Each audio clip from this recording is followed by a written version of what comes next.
Carl, cuando se trata de los puntos críticos del 28º plan, uno de ellos es el límite al tamaño del ejército de Ucrania, que es de 600.000. Es un tema muy delicado para los rusos, porque ya sabes, nos acercamos a los 4 años del conflicto en Ucrania, y se habla de 600.000 soldados muertos. De nuevo, preparar a Ucrania, o imaginar el futuro de Ucrania, como si apoyara esta mentalidad de tener un gran ejército, ¿qué significa eso para Rusia, en tu opinión? Es lo mismo que antes, porque en el caso de Minsk II no se tuvo este tipo de debate. Todo giraba en torno a la parte oriental de Ucrania. Pero ahora, la mentalidad de Rusia hacia Ucrania ha cambiado por completo. No sé si eso siquiera lo valora la administración Trump.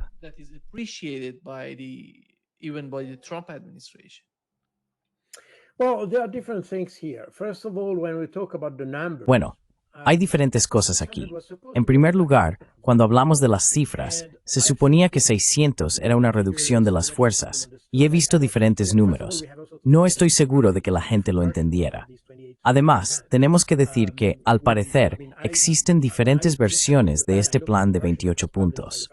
Cuando lo revisé, miré la versión publicada por el Financial Times el pasado viernes 21.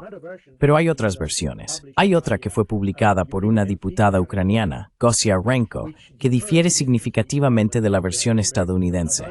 Pero no lo sé con exactitud.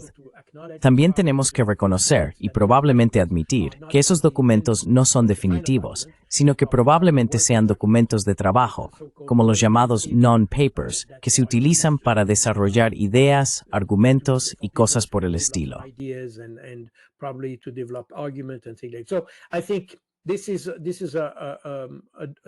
Así que creo que este es un documento, un borrador de trabajo, y deberíamos considerarlo como tal. En cualquier caso, he oído que, por ejemplo, el ejército ucraniano se ha reducido en un 40%. Ahora bien, veo la cifra de 600.000, y si se considera una reducción del 40%, que da como resultado 600.000, eso significaría que Ucrania tenía un ejército de 1 millón. Si recuerdas, esto es lo que Zelensky afirmó varias veces, que tenía un ejército de 1 millón de efectivos y quería utilizarlo para llegar al mar de Azov y destruir o repeler a los rusos, y así sucesivamente. Así que probablemente todo esto provenga de esa suposición, porque en realidad no existe ningún documento que demuestre que el ejército ucraniano haya alcanzado jamás el nivel de 1 millón.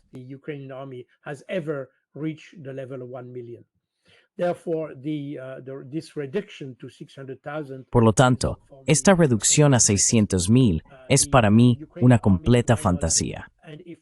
El ejército ucraniano, hasta donde yo sé, y si se consulta la página web de la Organización Mundial que mencioné antes, muestra la fuerza de las fuerzas activas del ejército ucraniano. En esencia, se ve que el ejército ucraniano apenas ha superado los 450.000 durante la guerra. Lo que significa que si lo redujéramos a la mitad, llegaríamos a un nivel de unos 220.000 o algo así. Así que 600.000 es una cifra extremadamente exagerada. Pero de nuevo, lo más interesante es ver lo que los europeos proponen para el ejército, y ellos sugieren 800.000. Eso muestra exactamente el estado de ánimo de los europeos en esto. No quieren resolver el problema, quieren agravarlo. They want to exacerbate the problem. And you see that this is, and again, y verás, esto es, de nuevo, ya sabes, tengo experiencia en inteligencia y ciertamente aplico métodos de inteligencia cuando hago análisis y cosas por el estilo. Pero supongo que todos esos gobiernos también tienen agencias de inteligencia, servicios de inteligencia, departamentos de análisis que son capaces de determinar A, cuántas personas hay en el ejército ucraniano, y B, qué está en juego durante este conflicto. Al decir que el ejército ucraniano debería tener un máximo de 800.000 soldados en tiempo de paz, eso significa que esa gente no quiere avanzar hacia la paz. Es claramente una provocación contra los rusos. Y aquí se ve exactamente lo que me llama la atención en todo esto.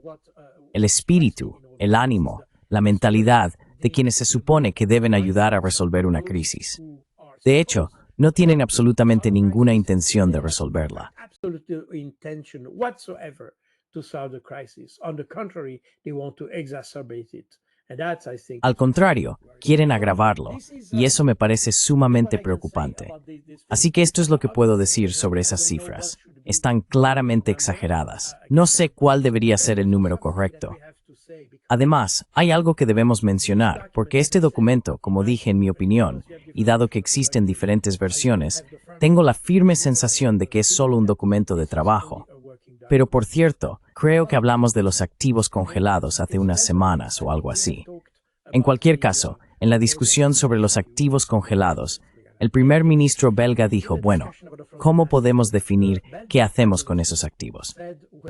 How can we define what we do with these assets? Because if you have an agreement, Porque si hay un acuerdo entre Rusia y Ucrania, normalmente el vencedor decide qué quiere hacer con todo eso. Así que si de repente decidimos hacer algo con nuestros activos congelados y los rusos dicen otra cosa, eso significa que estamos atrapados y tendremos que reembolsar a los rusos sin ninguna discusión. Eso significa que entre los europeos, algunos entienden que nos dirigimos hacia una victoria rusa.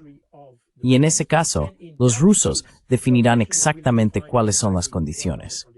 Puedes citar todas las cifras que quieras hoy, pero al final del día, cuando los rusos ganen, dirán, bueno, si no queréis hablar, si no aceptáis nuestras condiciones, continuaremos la guerra. don't accept our terms, we continue the war. And in fact, that's exactly what Vladimir Putin Y de hecho, eso es exactamente lo que dijo Vladimir Putin, creo que fue el viernes, durante la reunión del Consejo de Seguridad de Rusia. Dijo, bueno, si los ucranianos rechazan el acuerdo o se niegan a negociar, eso nos conviene, porque entonces continuaremos la operación militar y lograremos nuestro objetivo por la fuerza militar. Así que no estamos preocupados. ¿Sabes?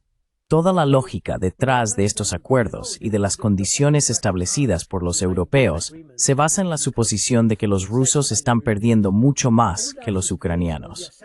Y por lo tanto, podemos permitirnos imponer condiciones, porque los rusos no tienen otra opción que aceptar lo que decimos, ya que están perdiendo tanto.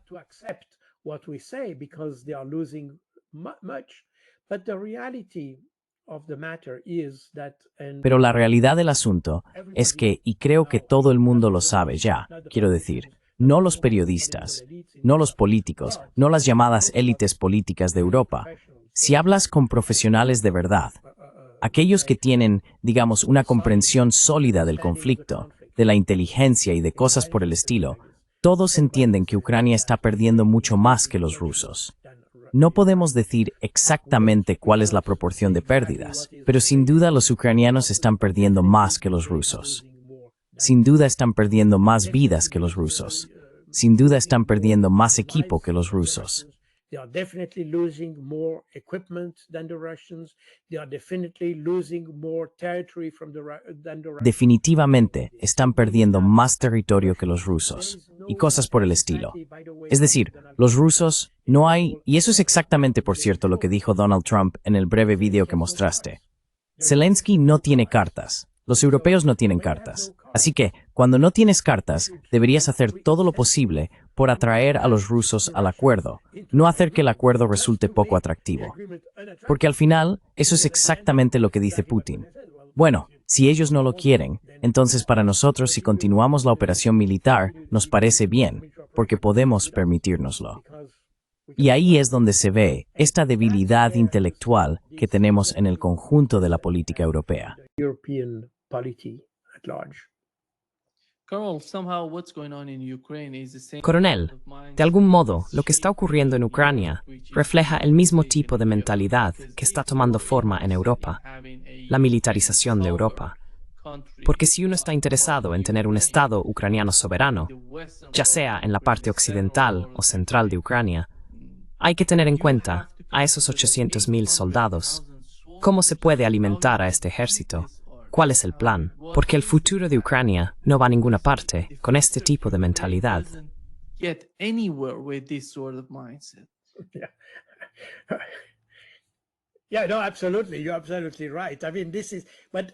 Sí, no, absolutamente. Tienes toda la razón.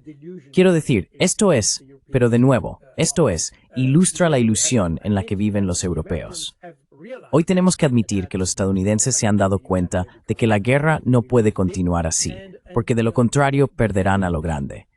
Y la derrota será tan evidente que tendrá un peso político enorme para todos, no solo para los ucranianos, sino también para todos aquellos que impulsaron continuar la guerra. Así que estamos en este tipo de situación. Y por lo tanto, y es interesante porque en lugar de tener una especie de, digamos, reflexión posterior o intentar pensar en el problema, intentar identificar nuevas formas de resolver los problemas, nuevas soluciones, nuevas propuestas y todo eso. New solutions, new proposals, and all that. Instead of that, you have Europe tends to. En lugar de eso, Europa tiende a ser aún más radical en su enfoque. Eso quedó ejemplificado hace apenas un par de días con una declaración del jefe del ejército francés, el equivalente al presidente del Estado Mayor Conjunto en Estados Unidos, el jefe del Estado Mayor de las Fuerzas Armadas de Francia, el general Fabien Manden. Dijo que cada familia en Francia debería estar preparada para sacrificar a sus hijos. Eso provocó indignación en todo el espectro político francés, así como entre los ciudadanos, porque dijeron, ¿de qué están hablando? Francia no está en guerra con Rusia. Estamos lejos de Ucrania. Supuestamente no formamos parte del conflicto. Allegedly not part of the conflict. No vemos ni podemos identificar ninguna razón, justificación u objetivo para que Rusia ataque a Francia. Entonces, ¿de qué están hablando? Eso también refleja el estado de ánimo que provocó Ursula von der Leyen cuando dijo que Europa debía militarizarse. En realidad, tenía este gran proyecto para remilitarizar Europa. Y de nuevo, si lo piensas bien, ¿cuál es la lógica detrás de esto? No hay absolutamente ninguna. Solo se alimenta de la narrativa de que Rusia atacó a Ucrania sin motivo y simplemente quería expandir su propio territorio. Y por lo tanto, una vez que empezó con Ucrania, ¿por qué no continuar con los estados bálticos, con Polonia y así sucesivamente?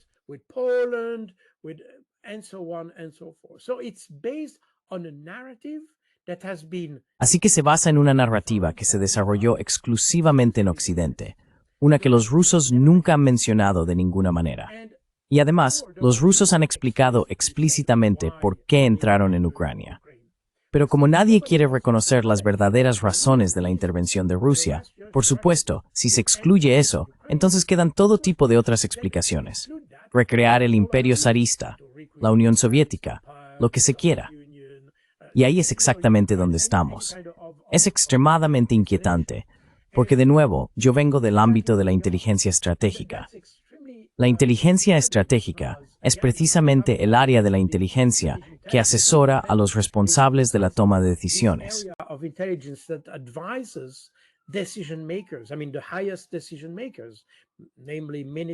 Quiero decir, los máximos responsables de la toma de decisiones, ministros, gobiernos y demás. Ese es el propósito de la inteligencia estratégica. Ahora bien, ¿quién asesoró a esas personas? ¿Quién los asesoró? ¿Quién asesoró al jefe del Estado Mayor francés cuando dijo que Francia debía prepararse para la guerra? ¿Quién lo asesoró? Esto es extremadamente grave. Muestra una disfunción profunda dentro del aparato de defensa.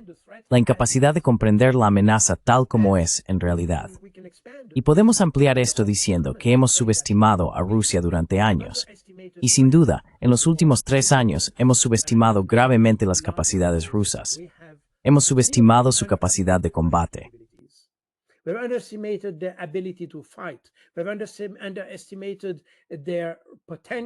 Hemos subestimado su potencial militar, su potencial económico, su capacidad para mantener relaciones diplomáticas con el resto del mundo.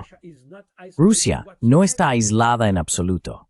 Está aislada de Occidente, pero no del resto del mundo, mientras que Occidente se ha vuelto aislado del resto del mundo. Y lo vemos no estamos hablando de eso hoy. Eso va más allá de nuestra discusión. Pero toda la cuestión de la desdolarización y todo eso va exactamente en la dirección de que el resto del mundo intenta escapar de la amenaza de las sanciones económicas y demás procedentes de Occidente. Lo que significa que la brecha entre el resto del mundo y Occidente está creciendo, mientras que Rusia, por otro lado, ha ampliado su red, ha ampliado sus relaciones con el resto del mundo, sin mencionar siquiera a China, que es, evidentemente, el más poderoso del mundo hoy en día.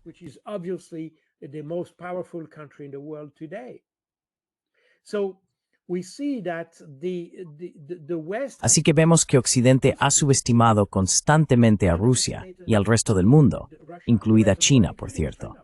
Pero toman decisiones basándose en eso. De nuevo, si tu taxista subestima a Rusia, dices, vale, piensa lo que quieras, no hay problema.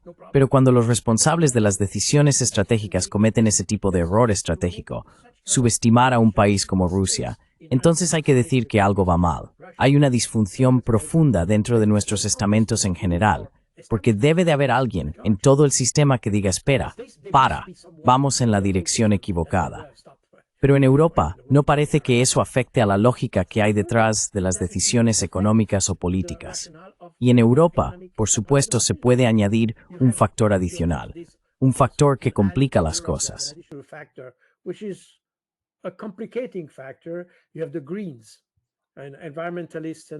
Tienes a los verdes, a los ecologistas y todo eso, lo que complica todo el asunto. Y eso también es un gran problema en Alemania y en otros países. En cualquier caso, el hecho es que vemos que la economía europea está cayendo, las empresas están cerrando, el desempleo está aumentando, la inflación es más alta. Quiero decir, todo va mal. El déficit presupuestario está creciendo en todos estos países, y aún así queremos seguir apoyando a Ucrania en un conflicto para el que no tenemos un objetivo claro. Quiero decir, ni siquiera la idea de debilitar a Rusia está funcionando, porque vemos que Rusia, al contrario, está mejorando.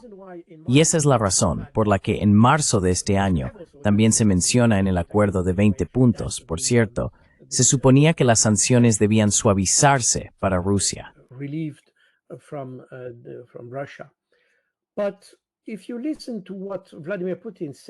Pero si escuchas lo que dijo Vladimir Putin en marzo de este año durante el Congreso Anual de Industriales y Empresarios, dijo que las sanciones son sistémicas contra Rusia. Occidente quiere debilitarnos y, por lo tanto, mantendrán estas sanciones de alguna forma. Así que tenemos que aprender a vivir con ellas. Y de hecho, dijo algo muy interesante, por cierto. Afirmó que las sanciones en realidad nos han impulsado a mejorar. Es interesante porque hoy vemos, por ejemplo, lo que está ocurriendo en China. Existe esta pugna entre Estados Unidos y China por los semiconductores, y Estados Unidos impuso una prohibición de suministrar ciertos semiconductores a China. Y ahora que Estados Unidos está perdiendo esa batalla, ha empezado a volver a autorizar el suministro de algunos tipos de semiconductores a China.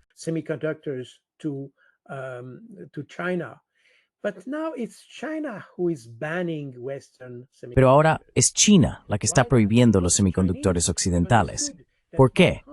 Porque los chinos han comprendido que si no puedes importar semiconductores, eso en realidad ayuda a tu propia industria a encontrar soluciones. Estimula la creatividad, favorece la innovación al intentar encontrar nuevas formas. Y por cierto, los chinos han sido extremadamente creativos a la hora de encontrar nuevas soluciones para eludir la prohibición de las máquinas de litografía y todo eso. Así que sí, las sanciones probablemente pueden causar algún daño al principio, pero también ayudan a un país, si dispone de recursos. Y Rusia es un país con recursos. China es un país con recursos. Lo que significa que mientras sea más conveniente comprar un producto terminado en lugar de desarrollarlo, eso es lo que harás.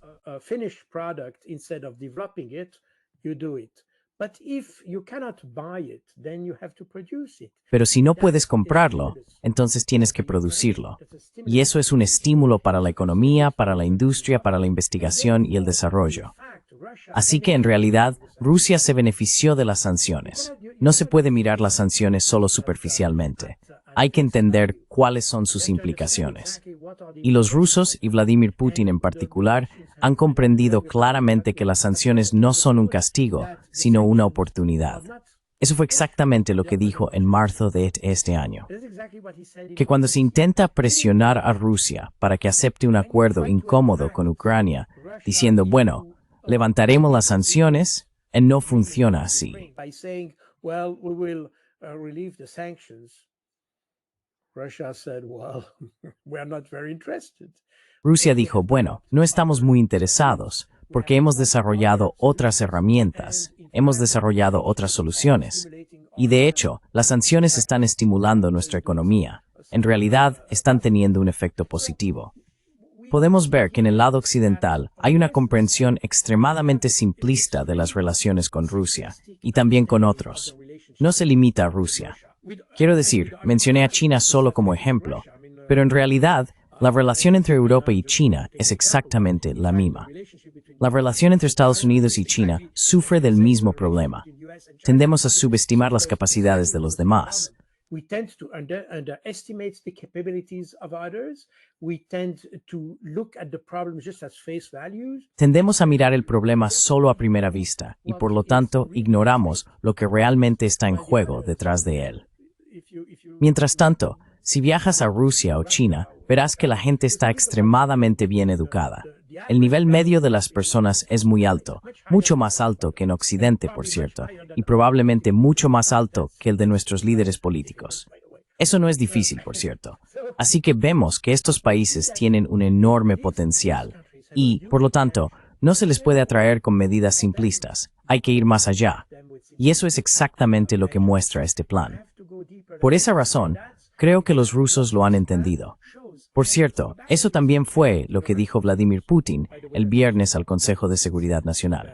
On Friday to the National Security Council, he said, well, this document is a good base for discussion. Dijo, bueno, este documento es una buena base para la discusión. Eso es todo. Creo que los rusos son muy conscientes de que este documento no puede simplemente tomarse tal cual. Tiene que ser reelaborado, tiene que ser negociado, y cada punto debe discutirse entre las partes, es decir, Rusia y Ucrania, bajo la mediación de Estados Unidos. Y eso creo es un hecho aceptado. Pero esto no puede simplemente aceptarse tal como está. Es solo una base para la discusión. Creo que los rusos lo han entendido perfectamente. Entienden tomar este documento como uno terminado. No es así, y los rusos ciertamente no lo ven de esa manera. It's not the case, and the Russians certainly don't understand it that way.